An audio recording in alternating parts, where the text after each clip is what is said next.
And thanks everyone for coming at the altered time today. It's my pleasure to have Professor Leon Koopmans with us with this 1 week where Europe has changed times and the US hasn't. So we're able to sneak him in at a somewhat reasonable hour for everybody. But Professor Koopmans is a professor at the Kapteyn Astronomical Institute at the University of Groningen, where he's also the scientific director.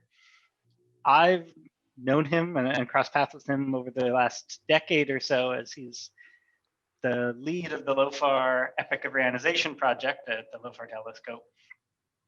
But today he's going to talk about a project using strong gravitational lensing. And so I'm very happy to have him here and glad we were able to make this work. So thank you, Leon, and take it away. Well, thank you. It's great to see everybody, despite the well, not see everybody. I've just made everybody disappear in my screen, but it's glad that I can give this colloquium today. And yeah, as Jonathan was saying, many of you probably know me from my reionization work, but actually my background is in strong gravitational lensing, and that is what I still spend probably about 1/3 to half of my my time on, although that time is getting less and less now.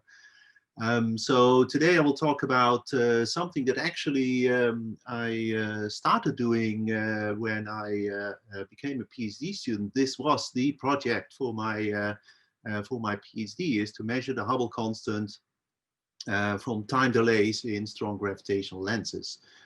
And of course I did this for a long time during my PhD and afterwards, and then of course reality took over, and at some point the measurements of the Hubble constant, the expansion rate of the universe, was much more precise and accurate from other methods. So I sort of gave up for a little bit and started doing reionization work as well, but it never really disappeared. And in recent years, thanks to many improvements that I will come to in a moment, this has become extremely competitive again. And the Hubble constant measurements from strong gravitational lenses and time delays of strong gravitational lenses has become competitive again to other methods. So that's what I will talk about today. And now I have to see if I can change slide. Yes. Right, so of course we all know that the standard cosmological model is extremely successful in particular the flat lambda CDM cosmological model is extremely successful in explaining what happens in the universe on very large scales. Let's say scale beyond 1 or a few megaparsec. Of course, on smaller scales things go a little bit wrong, maybe because of baryonic physics. Maybe we don't fully understand what dark matter is. But on large scales, it works extremely well, and we can describe more or less most of what we see in the universe on large scales with 6 free parameters within this flat lambda CDM cosmological model. So, but in recent years, the precision by which we can measure these parameters has become so precise, right? The errors have become so small that cracks are appearing in this model because different methods give different values of these parameters that are not necessarily consistent within the errors. So cracks are appearing, and people are of course contemplating whether the standard cosmological model, the flat lambda CDM model, should be modified. Right, and of course, much of this model is based on the cosmic microwave background, right, and in particular the power spectrum from the cosmic microwave background. And if you fit a flat lambda CDM model through the data, you see, right, there is one model here going through the data almost perfectly, right, and this is a really amazing feat in cosmology that such a simple model can explain such a large and complex data set to such a precision. But it's not just the, of course, cosmic microwave background that's giving us information. For example, you can have supernovae, and supernovae can be made into standard candles to some extent after some calibration. And if you then look at the luminosity as function of redshift, you can, for a given cosmological model within lambda CDM, for example, predict what the luminosity change should be as you go to higher and higher redshift. And of course, this already some 20 years ago, one came to the conclusion that a closed or sort of universe with omega matter equals 1 does not fit this data at all, and that one needs an accelerating universe. And of course, this was the first time that people started contemplate, well, not the first time, but people reintroduced a cosmological constant, and later on also start thinking about dark energy models. And this is all thanks to the enormous increase in precision of the measurement, or the enormously large data volumes that one can obtain. Right, the number of supernovae going into this measurement is very, very large. And of course, on other scales, looking at the large-scale structure or weak lensing or cluster abundances, the same lambda CDM model seems to fit that data, in this case, the mass power spectrum, also extremely well. So if you put this all together, you put all of these data sets and you combine it, large-scale structure, supernovae, weak lensing, cluster abundances, the CMB, baryonic acoustic oscillations, right? You put it all together, this has led to a real precise standard cosmological model where we have dark matter. Of course, we knew dark matter already from the 1970s, indication of dark matter, but we never knew exactly how much there was, and dark energy or cosmological constant as well.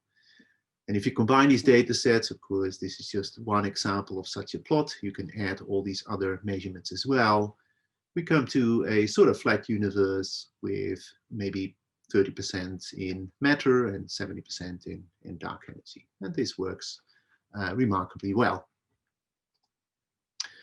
Now, one thing that we do not know necessarily that well is that many of the, if I go back maybe one slide, we can measure these parameters, but the expansion rate of the universe itself is not a value that necessarily comes rolling out of these measurements in a very natural way, right? So on the one hand, we can measure, for example, this, let's say, the way that the universe expands, but the rate of expansion is extremely hard to measure. And of course, we, or many of us, remember maybe the 1990s and 80s and even before, where the Hubble constant, probably up to 20 years ago, was uncertain by a factor of 2. So that was extremely uncertain to present-day standards, right? People made that joke, right? Cosmology, right? That's always in factors of a few. And now, of course, right? Cosmology is precision accuracy, or precision, percent precision. Now, why is this Hubble constant so important? Why do we care, right? I mean, we have something that works, so why do we care about the expansion rate of the universe? Right, so now, of course, the expansion rate of the universe is not just the expansion rate, it actually sets the size of the universe, it sets its age, right? So all physical, it puts physical scales on cosmologically distant objects. It determines the energy budget of luminous sources, the masses of galaxies and clusters, etc. So if we want to put any physical values like masses, luminosity, and sizes on objects, we need to know the value of the Hubble constant. And for example, as we will show in the rest of this colloquium, by measuring the Hubble constant from various methods, maybe agreeing or disagreeing, one can start looking for these cracks in the cosmological model, right? Various methods could give different values of the Hubble constant and therefore indicate that the cosmological model might need modifications. Now, of course, H0 is something, is a model parameter, right? This is the value of the expansion rate at present day. But of course, the universe changes its expansion rate as function of time. So if you go, let's say, back in time, right, you will have a different expansion rate. And this expansion rate, for example, the model like this here, the universe will be younger, and in a model like this, the universe will be older, even though they give the same h0 value. Currently, they can have very different physical properties and expansion histories, right? So, so by actually measuring this history and determining this value of h0, we can distinguish between these models, but we can also see whether there are models that don't fit any of these lines, and therefore the model family itself is wrong. So what's the status of measuring h0 at the moment?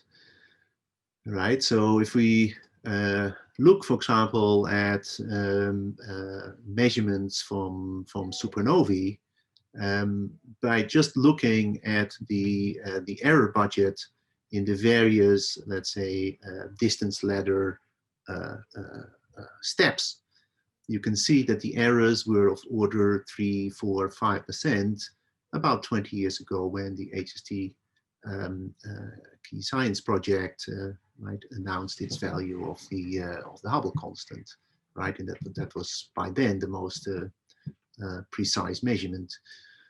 But as time progresses, of course, the data gets better, the methods become better, calibration becomes better, right? Samples become larger, etc. So there's a lot of improvement in bringing down these error budgets.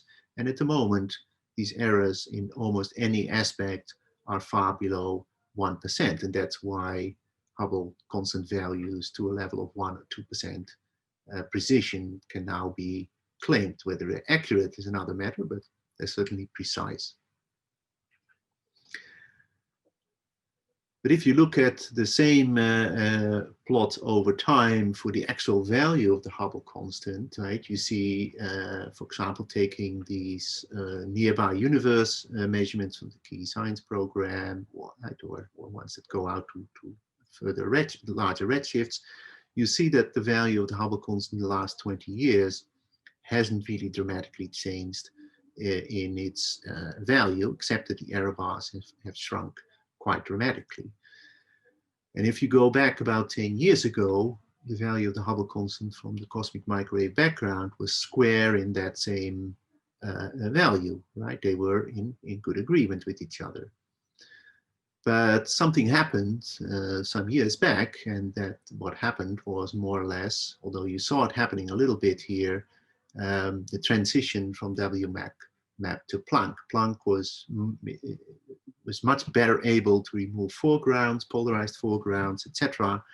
And after Planck, the value, or with the data from Planck and its data processing methods and analyses, the value of the Hubble constant from the ZMB suddenly started deviating from that of, for example, supernovae, or from the nearby or late universe measurements.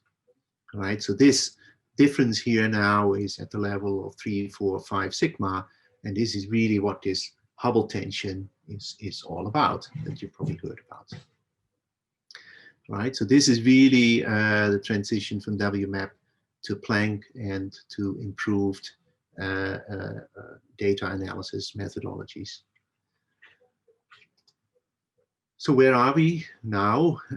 If we put all of these methods in one plot, and if you do that, you start seeing this sort of bimodal distribution. Now, these are not all independent. These are maybe different ways of analyzing the CMB and the baryonic acoustic oscillations data, right? And these are all, might say, termed early universe. Now, baryonic acoustic oscillations are not necessarily measured in the early universe. They're measured in the intermediate or late universe even, but the physics is intimately connected to that of the cosmic microwave background. So they are sort of bunched together in early universe measurements, right, based on similar physics, and late universe measurements, which are, for example, distance ladders, right, methods, but also the Hubble constant would be called a late universe measurement, right? And whatever you do in terms of combining it, taking things out, I mean, you move around a little bit within the error, similar for late universe measurements, but they don't really seem to be drifting or shifting, right? And this is really that tension that people talk about between late and early universe measurements. So the question then is, that's great, right? Tension is always great because that means there is more information to be gained, right? Maybe we're doing something wrong. Of course, each of these methods, just going back again, right? All of these teams and methods have been tested, right? Many times over. People search for systematics. And it's very hard to find where any of these methods are going wrong. People have spent decades and decades trying to find systematics and are not able to find it. Now, of course, the commonality between them is lambda CDM, but it would be worth actually having another method that could maybe bridge this, or a method that works in a completely different way from a distance ladder and from the physics of the CMB or baryonic acoustic oscillations. And that's, of course, where strong gravitational lensing comes in, and time delay cosmography. This is a real fully independent method from the CMB and baryonic acoustic oscillation, and also from distant ladder method. It's also a one-step measurement. You have a lens system with a lens and a source. You measure time delays from light travel time, and from that, or from the time delays, you'll measure the expansion rate of the universe. That's really one step. There's not one method building on another to go out to further and further distances. So this is really an independent method, and the question is, of course, what values do we obtain for the Hubble constant from strong lensing?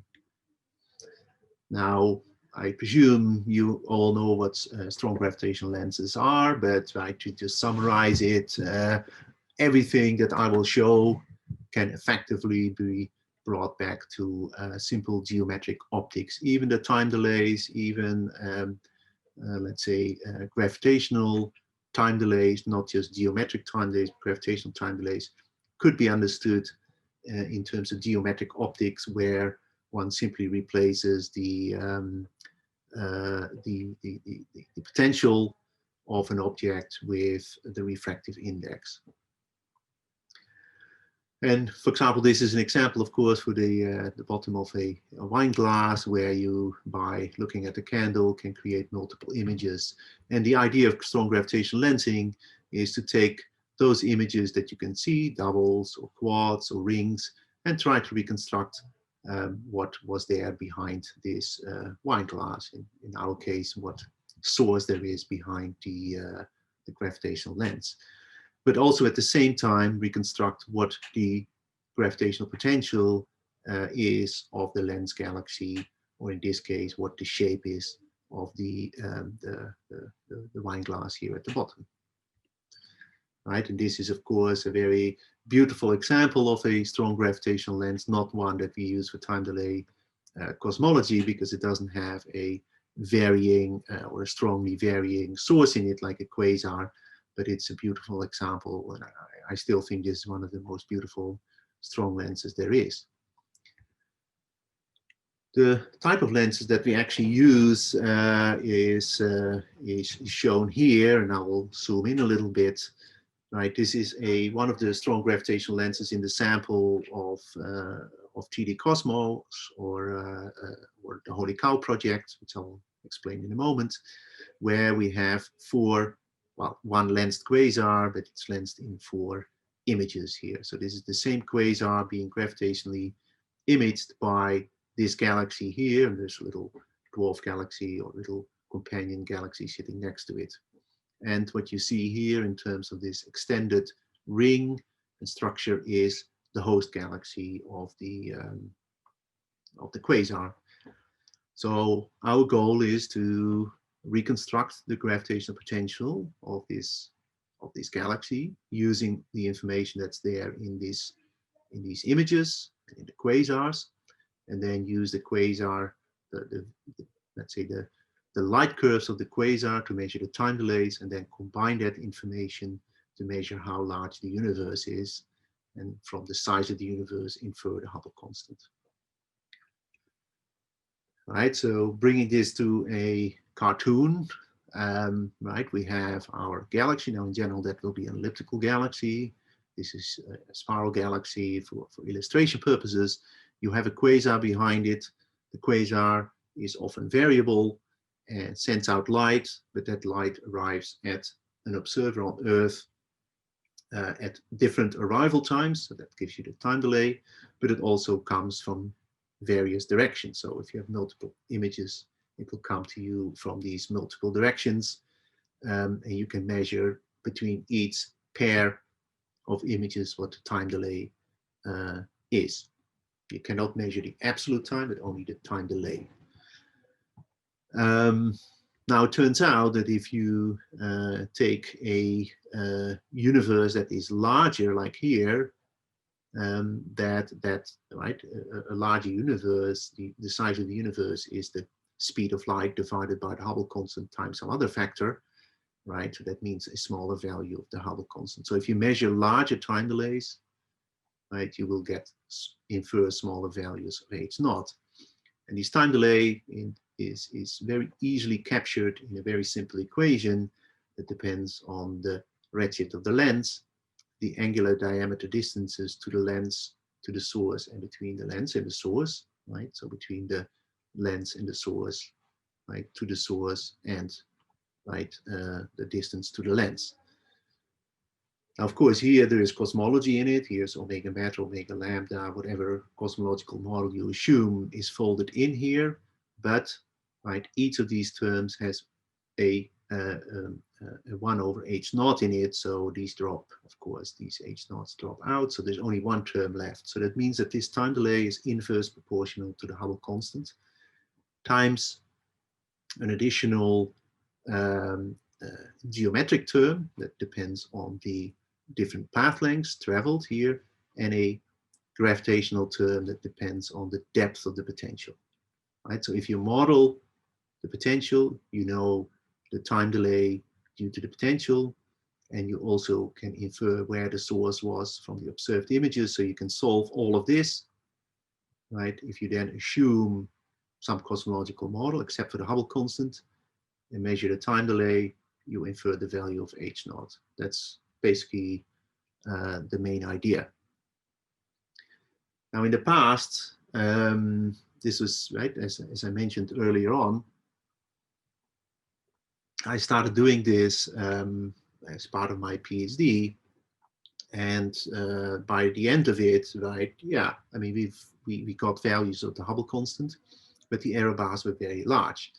And the reason was very simple, that first of all, it's very, very hard to measure these time delays. So they are often wrong by, right, in those days, right, I'm talking about 20 years ago, by 15 or even 30%. These mass models were very simple, very few constraints, right? The environment was modeled maybe just by an external shear, not by 50 different galaxies at different distances. And also the line of sight contribution was often ignored. Now, in these days, we can measure time delays to a few percent accuracy. We have very flexible elliptical or even non-elliptical models. We have very high resolution HST and adaptive optics images. We measure the kinematics of these lenses, and we make a very sophisticated models of the environment and also of the line of sight contribution. So compared to 20 years ago, there has been an enormous jump in the precision of everything that we do, and also in the sophistication of the models that we use to model these precise data. So what I will show now is effectively the work of a combined team, Holy Cow and Cosmogral. Now, Holy Cow is a project that, given time delays, it models the lenses and infers h0, whereas the Cosmogral team was in the business and is in the business of measuring these time delays. And these are, right, very, very different things. And recently within TD Cosmo collaboration, these teams have joined and now are collaborating very intimately on measuring time delays and then immediately inferring values of H0 from lens modeling. So everything yes?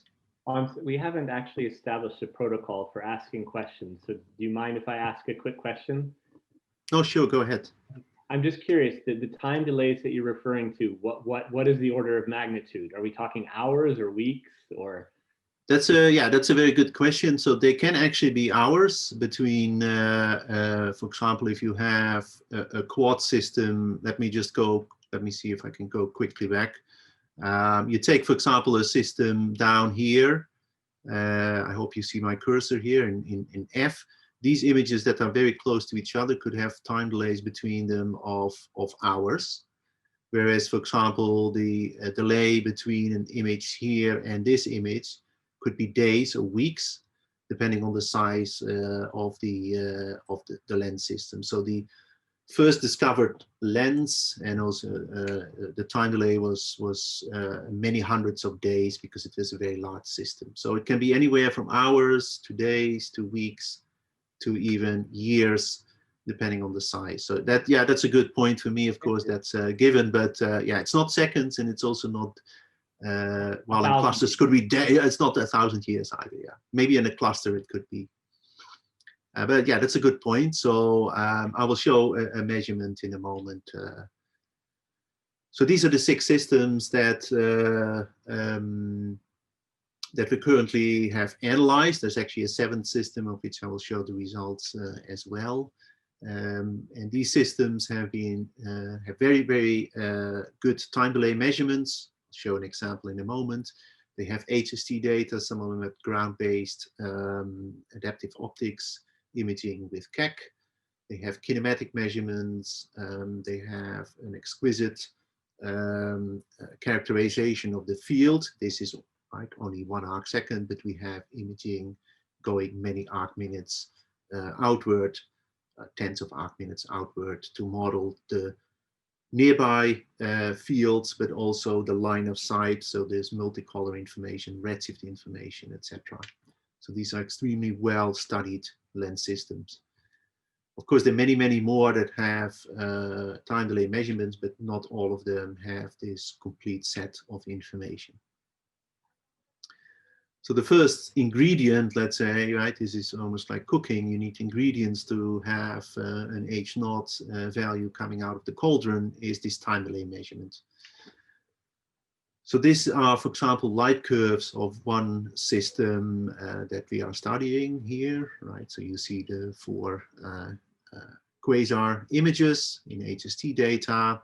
I think this is HST data, if I'm not mistaken. And you can monitor these systems now from the ground. These 2 images cannot be separated, so there's a single light curve.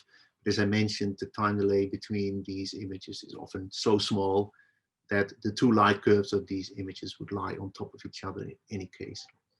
So in this case, that's a single light curve, and then the 2 other images are shown here. This is observed with a different telescope.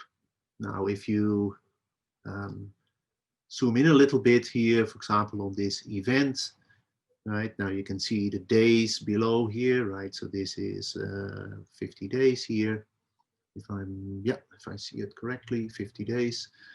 Right, you can see that there are, right, for example, you see this event, you see this happening here and here and here, right, and here again. Now you might wonder, right, hey, they don't look exactly the same. You see the same event, right? Now you can see the time delays already, right, from here to here is probably about these 50 days.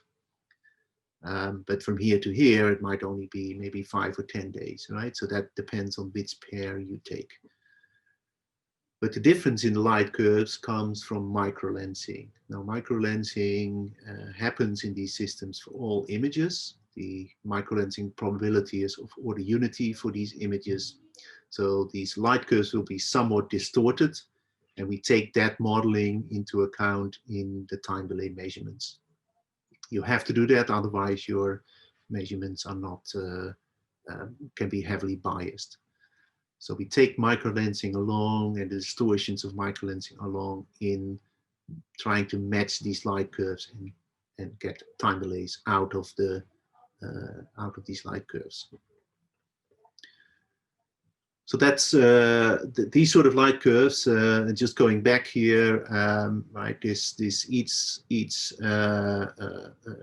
line here is 1 year of observation. So we're already in 2020, right? But the observations here started in 2004 for this telescope in 2000. So these are monitoring campaigns that take 1 or 2 decades. These days we can do it a bit faster with very, very precise short-term monitoring, where you can get time delays from very rapid fluctuations in the quasar light.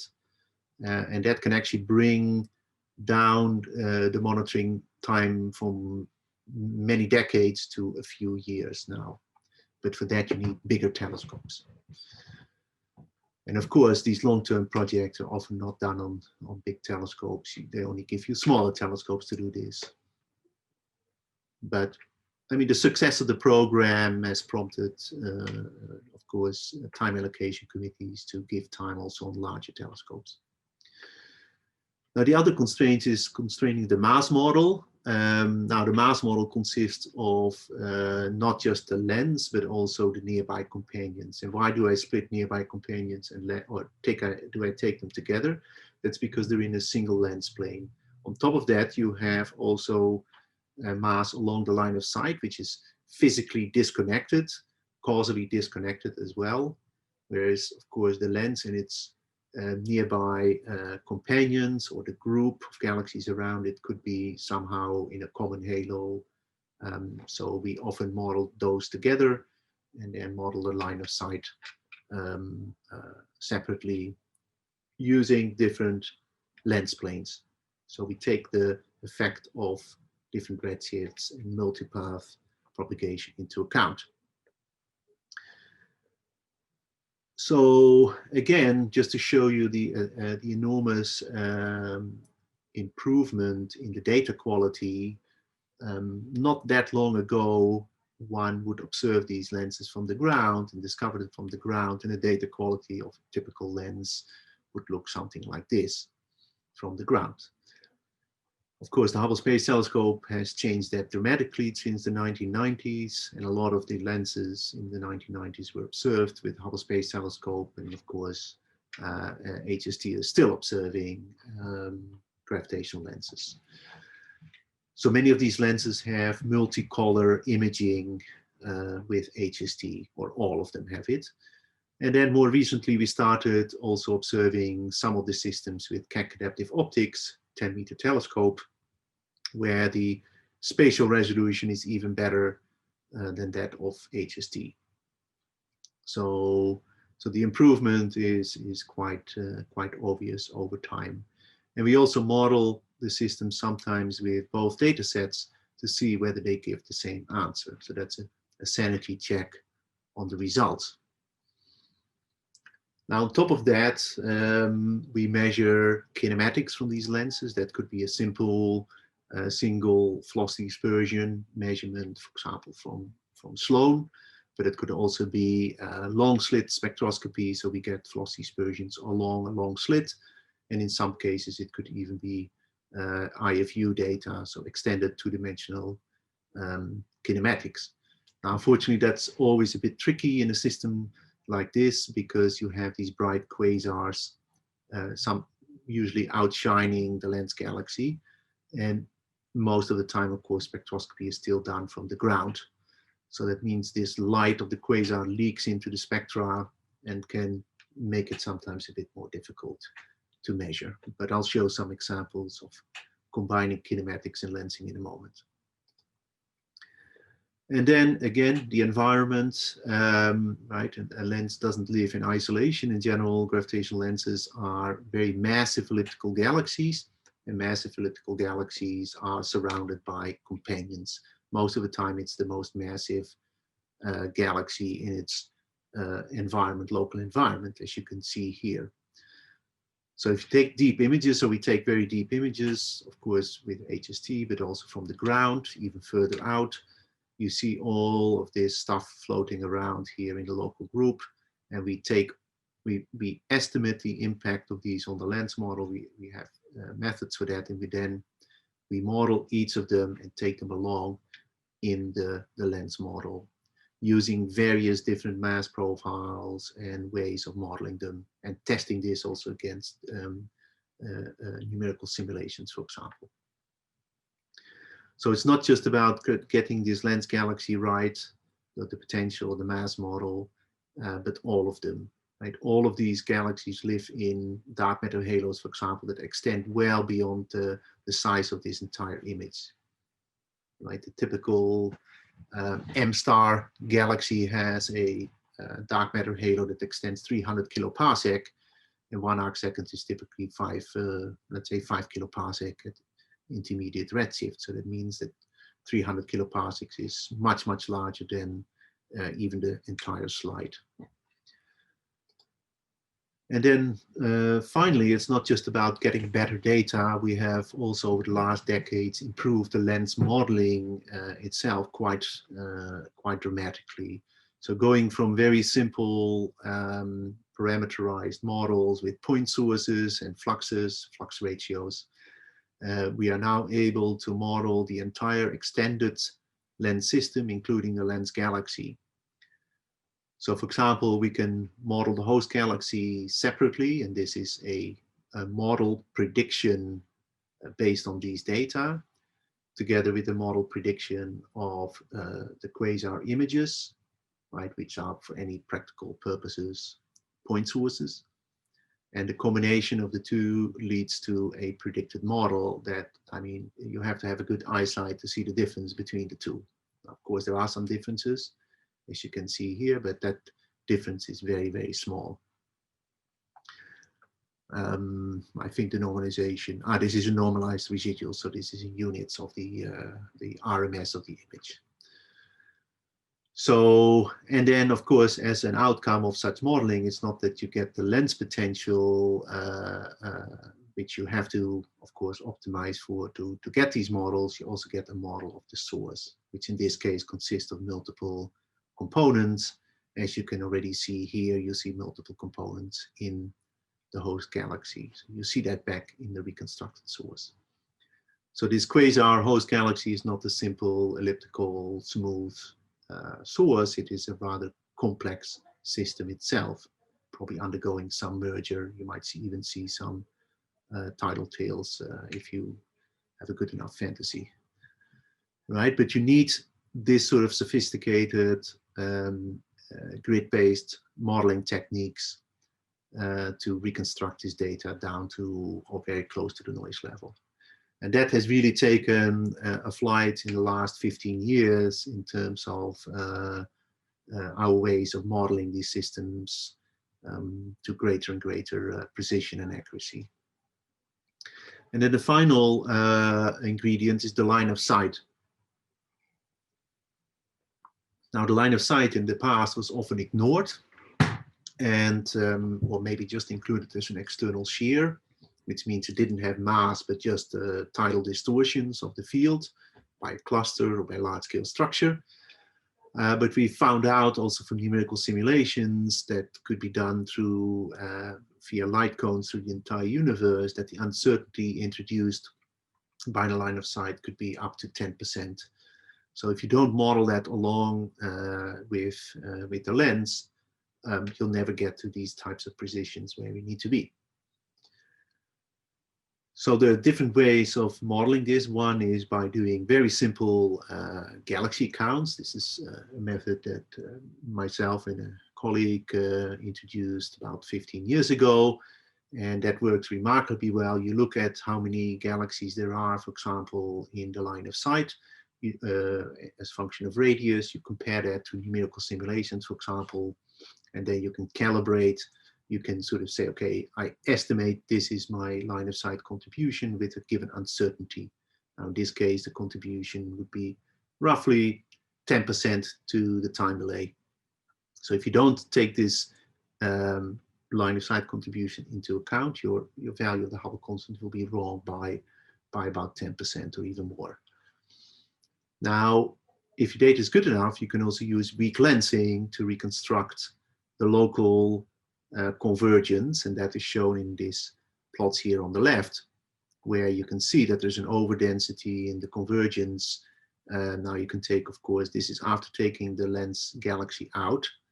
And if you measure this value here, the overdensity, then it actually agrees quite remarkably well with what you estimate from the galaxy counts. So we have various methods of testing the contribution of the line of sight, and we take that along in the lens modeling. So now you're probably curious what all of this gives. Well, so let me now quickly go to the results. Right, so let's assume lambda CDM. We have 6 lenses with time delays, with the lens models, the environment, and with the line of sight. So we have a complete model. What are the results of the Hubble constant if we assume lambda CDM? And right, we marginalize over the various other cosmological parameters, and we marginalize over all uncertainties in the model as well. This is a fully Bayesian hierarchical analysis.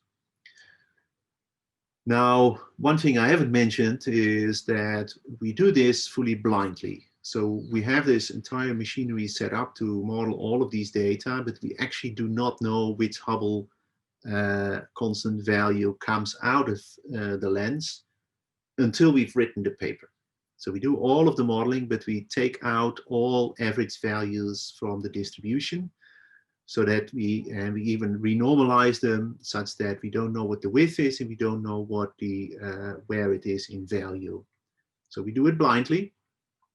We go through everything and we say, okay, are we happy with this analysis? We have written the paper already. There is just no value of H0 in it. We then press a button, it unveils the value of the Hubble constant, it actually automatically puts it in the paper. We effectively LaTeX the paper automatically, and the paper the next day is sent off to the journal. So this is, of course, right, sticking your neck out. I mean, if you find a Hubble constant of 20 or 500, that would be rather embarrassing, of course. But by doing it this way, we make sure that we are, right, we have to be really secure about what we do and what we added, and figure out all the systematics. So we have all kinds of internal systematics checks, but it's all done blindly. Just for full disclosure, the first lens that we did 15 years ago wasn't blind, but all the lenses we have done after that are all blindly analyzed. So this is the first lens. This was actually not done blindly. Again, we analyzed this already 10 years ago, and actually for my PhD, I analyzed this 22 years ago. And I'm proud to say that the value of the Hubble constant I got 20 years ago was the same as the Hubble constant here, despite 20 years of progress. But of course, the error is now much, much smaller. So this is the value for one lens. This is if we add the second lens to it. Right, and then the black line is the joint probability density, third lens, fourth, fifth, sixth lens. Right, so this is the 6 lenses that were published in Wong et al. I should update this. This is of course already accepted by now, and this is the value of 73.3 plus minus this value. Now there are still some assumptions about the mass model in here that are restrictive, so this error could be overestimated, and we are I will show in a moment what happens if you let that go and go to the worst case scenario. And then a final 7th lens was added afterwards, but that didn't change the result either. So if you then look at this Hubble tension, right, so now again we have the CMB and the baryonic acoustic oscillation sitting here, right, with low values of H0. If we combine 7 lenses, we find this value here, and that is inconsistent with each other at the more than 5 sigma level.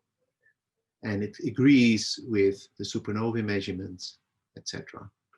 right? So again, strong lensing under the assumptions we made, obviously, and there are still some assumptions, is in agreement with the late universe measurements, and it disagreement with the early universe measurements. But right, so as I said, we have still made some assumptions, and we are trying to free up those assumptions. In particular, something that I didn't mention is that you can also have a mass sheet degeneracy. Now, this mass sheet degeneracy we model along, and the kinematic breaks this degeneracy. So what I showed so far includes a mass sheet degeneracy, kinematics, and a power law density profile. Now, if we free this up, we can have both an external mass sheet, which is mass that is along the line of sight but doesn't contribute to the kinematics. But you can also have an internal mass sheet, which is sort of a pedestal of density over density, which is very extended, so that it acts like a mass sheet, but it actually contributes to the kinematics as well. And if we split it that way and we model this along, and we minimize the constraints from lensing, just look at the kinematics and see what happens. That's what we did here. So here we still have our 6 lenses with these values of about 73, 74. But if we now add the kinematics from SLACS lenses, which is a survey we did also over the last 15 years, and add the kinematics to it, what happens is that actually the values of H0, first of all, the error bars dramatically increase because we now loosen up the mass model to its extreme. So the error bars become much, much larger. But if we do that and we only run the way we did it before, right, we see that we don't shift. But the moment we start adding in constraints on the mass profile of these massive luminous red galaxies as a constraint, we shift downwards. So this is a potential, of course, this acts like a prior on our value. Now, the real question that we're trying to answer currently, and we have published this, again, we did this blindly. Now, you might say, okay, right, this is consistent with the CMB and with baryon acoustic oscillation. That's true, but the error bars, of course, are much larger. So actually, these two values are fully consistent with each other. So our current goal is to see whether we can improve the kinematic measurements on the lenses themselves, because it could very well be that the lenses at these somewhat higher redshifts are not the same as the luminous red galaxies at low redshifts, right? So that is homework for the future. So, right, we do this blindly. This for us, of course, was a surprise that it shifted, but this is exactly the fair thing to do in an analysis. Do it blindly. Now, if we assume that that's right, it's not this kinematic issue, but it's right, because we, of course, we are not, even if the lenses shift, right, there's still the tension with the nearby universe measurement. Now the question is, right, how do you alleviate that, right? And one way of doing that is not to play around with the mass models or the systematics anymore, but to play around with lambda CDM itself. Is the cosmological model actually the correct model, right? Or should there be a difference? And here, right, there are different ways of bringing, right, because what you really are doing is measuring that shape of the expansion rate of the universe. And for the early universe measurements, that shape is sort of pinned down at one end of that expansion curve. And for the late universe ones, it's pinned down in more recent times. So, and then you're extrapolating, in some sense, the value down to a redshift of 0 to get H0. Now, of course, a lot of things can go wrong by extrapolating that curve, especially if you don't know the shape of the curve. So if you deviate from lambda CDM, for example, by changing the equation of state, the number of neutrino species, the curvature, right here, there's dark matter annihilation or early dark energy. In these cases, you can change the shape of that expansion rate of the universe sufficiently to start shifting or changing the value of H naught. Now, of course, you have to be careful here, because if you do that, other things will change as well, and you have to fit that entire set of data, and that is what I have a PhD student working on at the moment. So what we did in our 3D Cosmo team is take effectively all the different cosmologies that the CMB or Planck published, all their chains, all their MCMC chains for various cosmologies, and there are quite a lot of them. And we analyzed our data in each of those models and see what happens. And it turns out to be extremely hard to reconcile strong gravitational lensing results that I showed earlier with those of the CMB, also with the baryonic acoustic oscillation by changing cosmology. For example, if you look here, if you change the curvature of the universe, it hardly has any effect on the Hubble constant from gravitational lensing. That is because this factor that I showed early on, that all these angular diameter distances, is actually rather insensitive to changes in cosmology. It's most sensitive to the Hubble constant. So if you want to reconcile things, you actually, if you, right, this is where the tension already is, right, it just gets worse. For example, if Planck sits here, if you let Planck do its own thing and let the curvature of the universe go free, actually Planck prefers a non-flat universe, and it will just make the tension worse. So there's an internal tension within Planck in some sense, right, that the flat universe is something you either have to get out of other things or impose on Planck. But if you let it go, will just get worse. Similarly, right, there is the same tension between Planck and BAO and gravitational lensing, right? You can vary, for example, the equation of states, and again, right, we think for cosmological constant is here, but if you let Planck do its own little thing, it will also shift, right, quite far away from a cosmological constant, right? It actually prefers something else.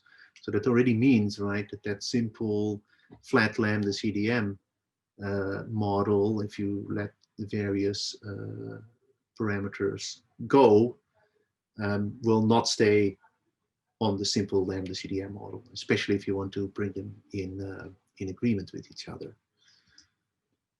If you look at some of the other ones where you then say, okay, let's evolve the equation of state of dark energy, you get a similar thing, right? That these things are hardly overlapping. You have to do rather crazy things to the model in order to get them into agreement. The same if you change the number of relativistic species. That is still, again, in disagreement with the values of the value of H0 between lensing and from the CMB, also in combination with the baryonic acoustic oscillations. Similar for the mass of the neutrino. There's no way you can reconcile this. And if you let these things vary, the neutrino mass and also the number of neutrinos, again, they are very, very hard to reconcile, except if you start shifting, and effectively you have to increase the number of effective relativistical neutrinos to about 3.5 or 4 in order to agree with the value of the Hubble constant from strong lensing. So that brings me to my last slide. So, right, so there is currently a clear and persistent tension between the CMB baryonic acoustic oscillation and also with other local universe inferences of H0, including strong lensing. Now I showed you there's one case, right, and we have to keep looking for systematics. If we combine, for example, prior constraints on strong lenses in let's say the late universe with the measurements of 3D Cosmo, we will shift it a little bit, but also the error bars increase dramatically. If we don't let the models go free, then we will get an internal tension also in the kinematics and the lensing within strong lensing. So it's not so easy to change these models and also be internally self-consistent. And of course, even if the lensing would shift in this direction or even end up in the middle, of course, the supernova measurements are still in strong tension. Now, of course, right, strong lensing is measured over a wide range of redshift. So you might say, okay, maybe it lives somewhere in the middle. But I don't think the tension disappears. So that still remains, including that in strong lensing. And that's where I would like to stop, and thank you for listening. And if you have any questions, please let me know.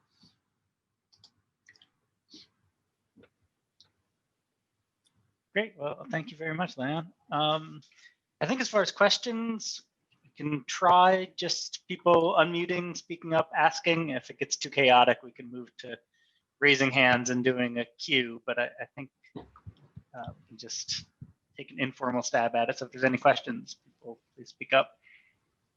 Leon, this is Yando Antonio. Can you briefly summarize what differences there are between the class lens population and the Holy Cow lenses? So the cosmic lens all skies class, you meant? Yeah, so that was actually my PhD. So those were radio selected gravitational lenses. And from GD Cosmo, Holy Cow, that's just more or less a collection from the literature. And one of those lenses, B1608 plus 656, is actually a class lens. But so the time delays are actually obtained from the radio, but that's the only one in this series. In the last decades, it turned out to be much easier to measure the time delays optically from quasars than from the radio. Although, of course, we hope in the future with SKA that will change again. But yeah, so class are radio selected, and 3D Cosmos is more a collection of the best systems out of the literature. And best meaning with excellent measured time delays, but also kinematics, HST data, etc.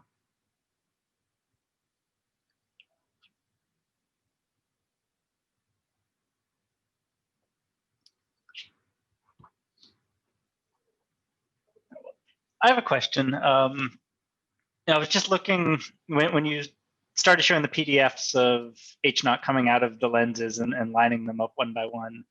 The first two maybe look like they're in stronger disagreement with each other than any of the other ones. So maybe it was just the order in which they showed up. But yeah, if you have that one and then the second one up on the screen. Yeah, so we did, of course, a lot of analysis and this distribution. Now, of course, right, the other ones also, right, flip around, but the black curve, of course, is the combination of one and then the combination of two and the combination of three. So it's harder and harder to shift the black curve. But for example, this one, right, the gray one and the red one are in agreement. The blue one isn't. And then you have this one and then back, and then one that shifts the other direction again, and then one in the middle. So we actually analyzed this, and given if you look at the values and the width, and you do an analysis, do I actually expect this spread? And it's fully consistent. But it's not like we get a spread that is much larger than what you expect based on the measurement errors of the individual lenses. But that's a good point. Yeah. Okay, thank you. I mean, just going again back to these, right? They overlap at the 1 sigma level, so that's it looks like a lot, but it's actually very little. Mm-hmm.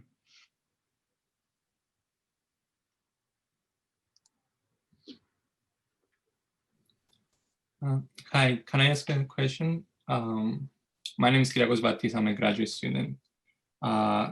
Have you studied whether modifying the mass profile has anything generous with modifying the cosmological model? Like what you see when you change the mass profile of the mass might be the result of changing something in the cosmological models. Yeah, there could be some degeneracy. This is actually exactly the point that my graduate student is working on at the moment. So maybe if I go back here, so these are all different mass models that we tried. Now we don't pick one of them in our final inference of H0. We actually use all of them, and we fold this spread. Well, actually, this spread has been taken out because they're all right around 0. But once we unblind them, right, we marginalize over all chosen mass profiles, chosen mass model families as well. Now coming back to your question, is there a degeneracy? Yes, in a single lens system there is, but if you have multiple lenses along various redshifts and also multiple sources at various redshifts, right? You remember this sort of expansion history of the universe, right? You're sort of starting to probe that curve or integrals over that curve. So if you have an ensemble of lenses, you can start breaking that degeneracy between the mass model and the cosmology. And of course, another way of breaking degeneracy is by adding the kinematics and the lensing constraints themselves.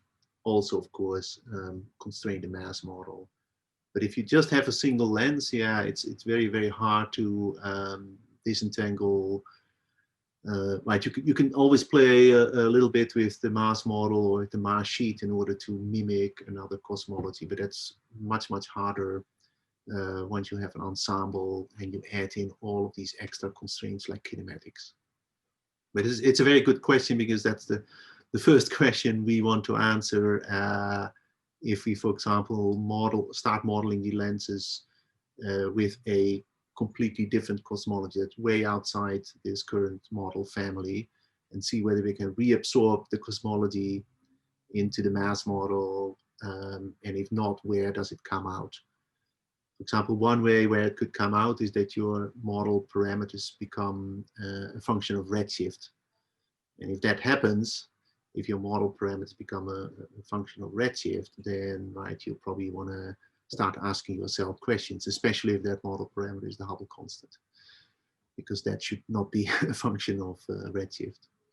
But if, for example, your density profile is a function of redshift, you might say, well, there's evolution going on, right? And distinguishing that from a change in cosmology is hard. So yeah, so I have a student working on this. It's not a fully answered question, but it's a very, very good question. Thank you so much.